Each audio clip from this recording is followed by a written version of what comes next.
Hello scholars, welcome back to Warframe Academy. I'm your host Chili, and let's take a look at today's subject, Excalibur.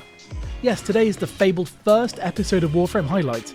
I'll be sliding these in every few episodes of the regular Warframe Academy, wherein I'll be dissecting a particular Warframe, vaguely in order of when you can get them in-game, if you follow the episodes of Warframe Academy almost perfectly. This video will cover the full basics of how to play Excalibur and get the most out of him. So without further ado, here we have Excalibur, Warframe poster boy, potential starter frame, and Dark Sector enthusiast. He generally operates as the first Warframe that is geared towards melee damage entirely. He is very easy to get early on even when not chosen as your starter frame, and has a fuckload of absolute drip you can apply to him like so.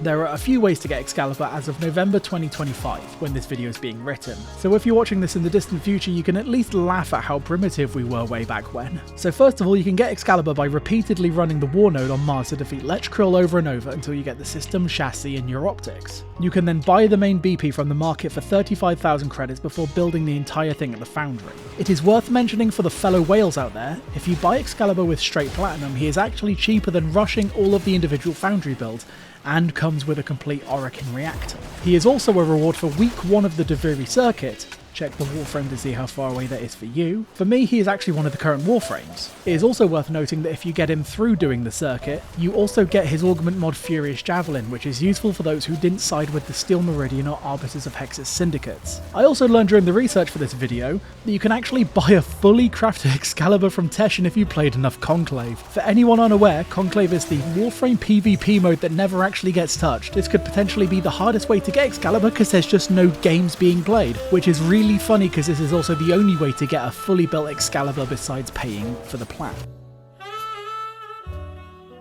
So, for some quick context, this is the third time I've written this script, and this section used to be 2,000 words long, so let's keep it brief. Slash dash, slashes and dashes. You slide towards an enemy, dealing damage based on your exalted weapon slash damage, before then automatically sliding towards the next enemy within your effective range if there are any. This move is a great way to traverse the environment and actually helped inspire the version of parkour we have in the game today. It's a solid damage dealer and a great predecessor to how crazy some of the more current Warframes are today. The respective augment mod just makes it so that your combo count goes up by 8 for each hit dealt by slash dash, which makes it really easy to transition back into mashing E the second the chain ends.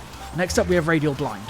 It's absolutely what it says on the tin, which is a lovely trait for basically every single ability on all of the earliest Warframes. Before we descend into some of the later madness, that is. Again, most current frames. Anyway, Radial Blind blinds enemies in a radius around you. It de-aggroes enemies and makes you effectively invisible to them for a brief period. It also opens them up for stealth kills and serves as Excalibur's panic button if you're way too surrounded for your own comfort. You can also use this move and then go straight into slash dash to clear up a room like a crazy game of Fruit Ninja. The augment mod simply makes it so that enemies under the effect of blind take 300% finisher damage.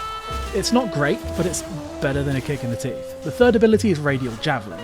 Thanks to the simplicity of early Warframes, this just summons javelins under you in a radius. Well, specifically it summons them under enemies, and then impales them, dealing damage and locking them in place. In the early game, this is good enough to clear rooms on its own and acts as a little low-level nuke that you start the game with. In the late game, it allows you to control enemies while keeping pressure on them, and again sets up a nice little slash dash combo with enough effective range. The augment mod for this is called Furious Javelin, and increases your melee damage by 15% per enemy spike for 16 seconds. I see it in a few builds, but again, there are better ways to spend a mod slot in my opinion. Finally, his fourth weapon is his Exalted Blade. For the uninitiated, an Exalted weapon just replaces the corresponding weapon type from your regular kit as long as the ability is channeled. The Exalted Blade comes with a really high base damage and will be separately moderated from the arsenal as long as your Excalibur is at least level 10. The Exalted Blade also comes with built-in slash damage, which is how it will segue into the augment mod for Exalted Blade called Chromatic Blade. It actually removes all the physical damage types from your weapon in exchange for super high status chance. Combining this with a few elemental mods can turn the crit stick into a hybrid crit status tool of mass destruction, with the fun gimmick that it also gains innate elemental damage based on the colour Excalibur's energy. I won't explain them all here, but it's pretty intuitive. Blue energy means you get cold, red for fire, green for toxin, so on and so forth. Alright, cool, so there's 750 words for a section that needs to be 2,000. That's not bad going. Excalibur is actually super easy to mod.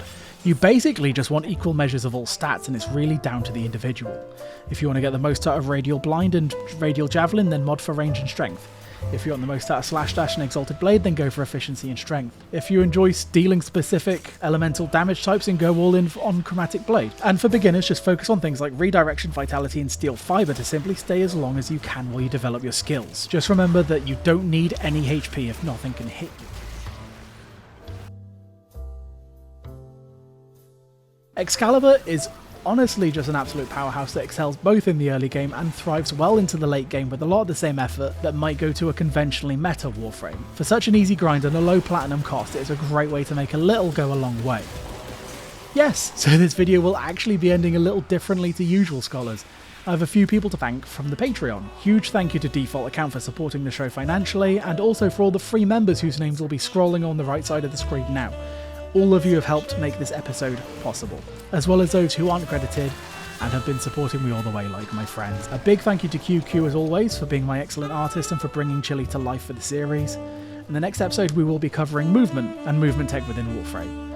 I can't wait for the old piece to bring back wall running and make this episode redundant before it even comes out.